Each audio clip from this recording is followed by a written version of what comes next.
Assalamualaikum warahmatullahi wabarakatuh. Perkenalkan, nama saya Fauzan Bintang Pratama.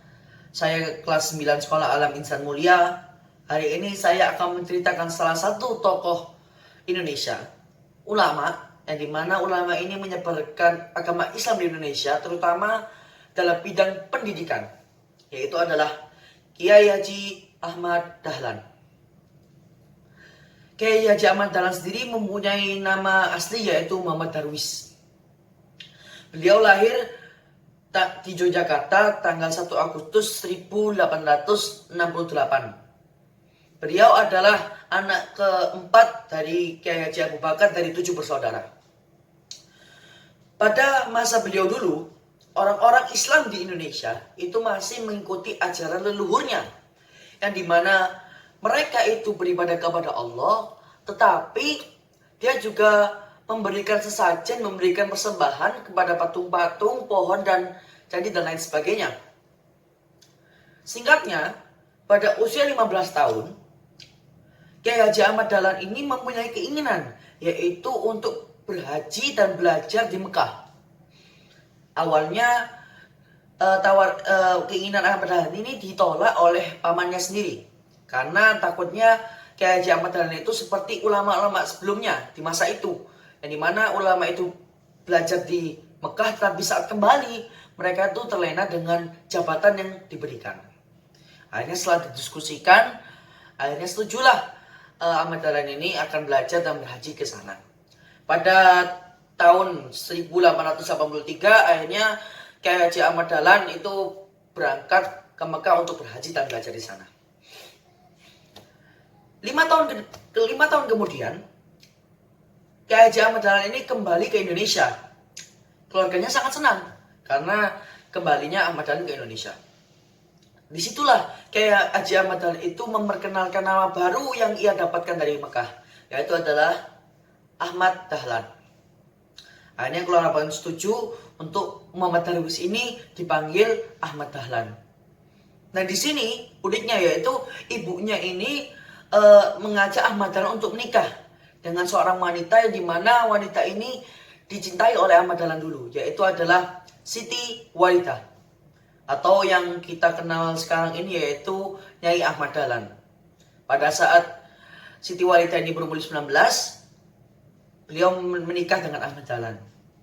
Di sisi lain, Ahmad Dahlan juga diangkat menjadi khotib dan seperti takmir dari masjid besar di Kauman. Mungkin bagi kalian itu kabar yang gembira ya, tapi itu semua salah. Bahkan malah warga dari Kauman itu malah mulai membenci Ahmad Dahlan. Semakin lama akhirnya Ahmad Dahlan mulai dibenci di sana, sampai-sampai langgar atau tempat belajar majelis yang diwariskan oleh ayahnya sendiri itu dihancurkan oleh warga Kauman, dipimpin oleh penghulu masjid besar di Kauman. Akhirnya Ahmad Dahlan ini merasa sedih, bahkan sampai mau meninggalkan Kauman karena dia tidak merasa cocok dengan daerah di situ. Tetapi alhamdulillah, pada saat itu ada salah satu kakak Ahmad Dahlan. Dia menasihati Ahmad Dahlan, dia meyakinkan Ahmad Dahlan untuk tetap berada di Kauman dan berdakwah di situ. Bahkan kakaknya ini membangun kembali langgar yang dihancurkan oleh warga di sana. Akhirnya si Ahmad Dahlan ini termotivasi untuk lebih semangat lagi dalam mengajar dan berdakwah. Sekitar tahun 1903, Ahmad Dahlan itu pergi berhaji lagi dan belajar lagi ke Mekah. Beliau menetap di sana sekitar 2 tahun.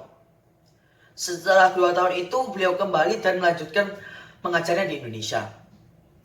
5 tahun kemudian, Ahmad Dahlan ini ingin mengetahui seluk-beluk tentang kelompok Budi Utomo, yang dimana saat itu Ahmad Dahlan itu melihat Budi Utomo itu sangat membantu sekali, membantu penduduknya di sana, penduduk di Kauman.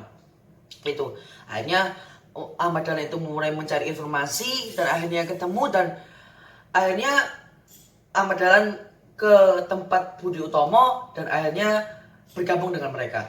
Nah, disinilah Muhammad Dahlan ini mulai mengajarkan ajaran agama Islam di sekolah Belanda Awalnya memang muridnya itu terasa tidak terkesan dengan ajaran agama Islam. Tapi lama-kelamaan mereka menjadi suka, akhirnya malah lebih ingin mendalami lagi. Disinilah juga Ahmad Dahlan ini mendapatkan ide untuk membuat suatu kelompok dan organisasi. Yang dimana beliau mengambil dalil dari Al-Quran surat Ali Imran ayat 104. Tapi pasti ada syaratnya kan untuk membuat suatu organisasi. Nah, akhirnya ada syarat-syaratnya. Akhirnya Budi Utomo ini ingin membantu Ahmad Dahlan untuk membuat organisasi itu. Tapi dengan syarat anggotanya nanti itu harus bergabung dengan Budi Utomo. Akhirnya si Ahmad Dahlan ini setuju. Ahmad Dahlan ini setuju dengan semua syaratnya. Akhirnya beliau mulai mengembangkan organisasi itu.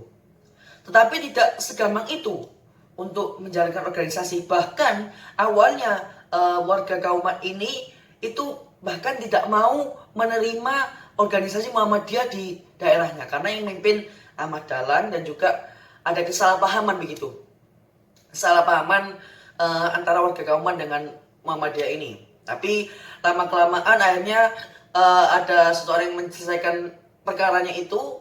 Akhirnya selesai sudah. Dan pada tanggal 12 November 1912, Ahmad Dahlan menyatakan hari itu sebagai hari lahirnya Muhammadiyah. Walaupun surat resmi organisasi itu belum turun saat itu, belum jadi saat itu. Tapi Ahmad Dahlan sudah menjadikan hari itu sebagai hari lahirnya Muhammadiyah. Singkatnya, pada tanggal 23 Februari 1923, Ahmad Dahlan ini mengembuskan nafas terakhirnya, yaitu di Yogyakarta pada umur 54 tahun. Mungkin itu sekedar dari saya tentang cerita Ahmad Dahlan ini. Semoga bisa bermanfaat. Kalau ada salah, saya mohon maaf sekali. Saya tutup dengan wassalamualaikum warahmatullahi wabarakatuh.